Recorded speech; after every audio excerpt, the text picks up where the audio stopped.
جب مومنین کے سامنے یہ آئے مبارکہ یعنی ان اللہ و ملائکتہ یصلون علی النبی یا ایھا الذین آمنوا صلوا علیہ وسلموا تسلیما پڑھی جاتی ہے تو مومنین کی روح مچلتی ہے، مومنین کا خون گرم ہو جاتا ہے، اور یہ آئے مبارکہ بھی مومنین کے خون کو گرما دینے والی مشہور ہے، کیونکہ جب یہ آئے مبارکہ پڑھی جاتی ہے تو بھولا ہوا شخص بھی سن لے تو دوڑ دوڑ کر میرے آقا کی ذات پر درود و سلام کے نذرانے پیش کرتا ہے، کیونکہ وہ جانتا ہے کہ درود پاک پڑھنے کی عظمت کیا ہے، درود پاک پڑھنے کی فضیلت کیا ہے۔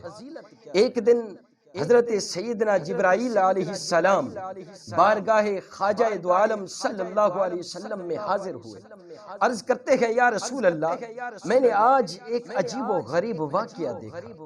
میرے آقا و مولا نے فرمائے جبرائیل کیا دیکھا ہے، ذرا ہمیں بھی تو بتاؤ نا۔ عرض کرتے ہیں یا رسول اللہ، مجھے کوکاف جانے کا اتفاق ہوا، مجھے وہاں آہو فغار رونے چلانے کی آوازیں سنائی دی۔ یا رسول اللہ، جب میں اس جگہ پر پہنچا تو میں دیکھ کر حیران رہ گیا، میں نے ایک فرشتے کو وہاں پر دیکھا جو رو رہا تھا، چلا رہا تھا، آہو فغاں کر رہا تھا۔ اس فرشتے کو دیکھ کر مجھے بہت دکھ ہوا، میں بہت غم زدہ ہوا، کیونکہ میں نے اس سے پہلے اسے آسمان پر نہایت اعزاز و اکرام میں دیکھا تھا۔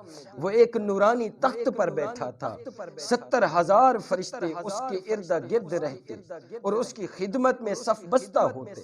وہ فرشتہ سانس لیتا تو اللہ رب العزت اس سانس کے بدلے ایک فرشتہ تخلیق فرماتا۔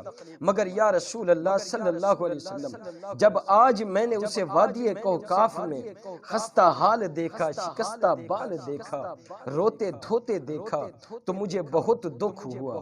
میں نے کہا بھائی یہ حالت کیسی تو نے بنا رکھی ہے، کون سا گناہ تجھ سے سرزد ہوا، کون سی خطا تو نے کر لی ہے، رب تعالیٰ کی تو نے کیسے نافرمانی کر لی کہ آج تو اس کے عذاب میں مبتلا ہے۔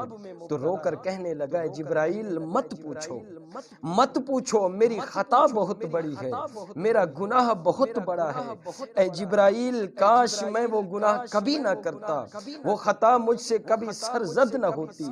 کہنے لگا اے جبرائیل، جب شب معراج محبوب خدا حبیب کبریا رحمت للعالمین فرش زمین سے لا مکان کی جانب کوچ فرما رہے تھے، رب تعالی سے ملاقات کرنے لا مکان پہ جا رہے تھے، تو اس رات سارا عالم محبوب خدا کی ذات پر درود و سلام کے نذرانے پیش کر رہا تھا۔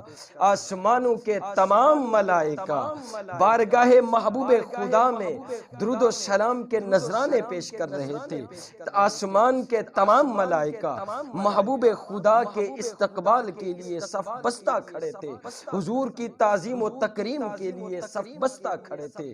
مگر اے جبرائیل میں بدبخت تھا، میں نے حضور کی تعظیم و تکریم کی پرواہ نہ کی، میں نے محبوب خدا کی عظمت کو نہ سمجھا، میں نے محبوب خدا کے مقام کو نہ دیکھا، میں نے اپنے مقام کو دیکھا۔ اے جبرائیل میں بدبخت تھا، میں نے غرور کیا، تکبر کیا، بس خالق ارض و سما کو میرا یہ تکبر پسند نہ آیا، اسی گناہ کے سبب مجھے اس ذلت و نامرادی میں پھینک دیا، اوج افلاک سے خاک کی پستی پر گرا دیا۔ اے جبرائیل خدا کے لیے تم میری شفاعت کرو، بارگاہ الہی سے میرے گناہ کی معافی حاصل کرو تاکہ میں اسی مقام پر دوبارہ معمور ہو جاؤں۔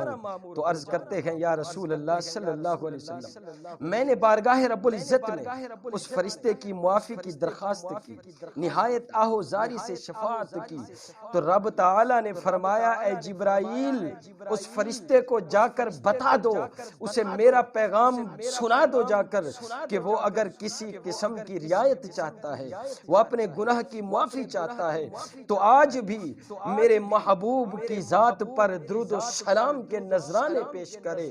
بس اسے کہہ دو درود و سلام پڑھنا تیرا کام ہے، تیری خطا کو معاف کرنا میرا کام ہے۔ جبرائیل عرض کرتے ہیں یا رسول رسول اللہ میں نے آ کر اس فرشتے کو پیغام خداوندی سنایا تو وہ فرشتہ یہ پیغام خدا سنتے ہی آپ کی ذات بابرکات پر درود لا محدود بھیجنا شروع کر دیتا ہے۔ بس میرے دیکھتے ہی دیکھتے اس کے بال نمودار ہوئے، وہ سطح خاک سے اڑا، آسمان کی بلندیوں پہ جا پہنچا اور اپنی مسند اعزاز و اکرام پر برا جمان ہو گیا۔ تو دوستو حقیقت یہ ہے، حضور سید عالم صلی اللہ علیہ وسلم کی ذات بابرکات پر درود پاک ہی ذریعہ نجات ہے۔ حضور سید عالم صلی اللہ علیہ وسلم پر درود پڑھنے کی حکمت امتیوں کے لیے یہ تھی، اور اس میں علماء کرام نے بڑے نفیس اور لطیف نکتے بیان فرمائے۔ ایک طبقہ یہ کہتا ہے کہ اس طرح حضور کے حقوق کی ادائیگی ہو جاتی ہے، دوسرا طبقہ یہ کہتا ہے کہ اس طرح حضور کا حق شفاعت مسلمانوں پر مستحکم ہو جاتا ہے۔ اس بات کا اشارہ امیر المومنین سیدنا عمر فاروق رضی اللہ تعالی عنہ کی حدیث مبارکہ میں بیان کیا گیا ہے۔ فرماتے ہیں اللہ رب العزت نے حضور سید عالم صلی اللہ علیہ وسلم کو شفیع امت بنایا ہے۔ قیامت کے دن آپ امت کی شفاعت فرمائیں گے۔ آج اس عالم آخرت کی شفاعت کے حصول کے لیے دنیا میں آپ کی امت درود پاک پڑھ کر اس شفاعت کا حق ادا کرتی ہے، اور درود پاک کی قبولیت روز قیامت کی شفاعت کا حق بیانہ ہے جو بارگاہ رب العزت میں جمع رہے گا۔ تو اے گروہ مومنین، اللہ رب العزت تجھے اپنے حبیب پاک پر درود پڑھنے کا حکم فرماتا ہے، تو اس بات کا شکر ادا کر کہ اللہ نے تجھے اپنے حبیب کی امت میں رکھا ہے۔ پھر اپنے حبیب کو بھی حکم فرمایا کہ وہ بھی تمہارے لیے دعا و شفاعت فرمائے۔ اگر آج تم نے اپنے نبی کے احسان کو یاد نہ کیا اور اپنی شکر گزاری کو نظر انداز کرتا رہا تو پھر یاد رکھ کل قیامت کے دن حضور کی نگاہ رحمت بھی تجھے نظر انداز کر دے۔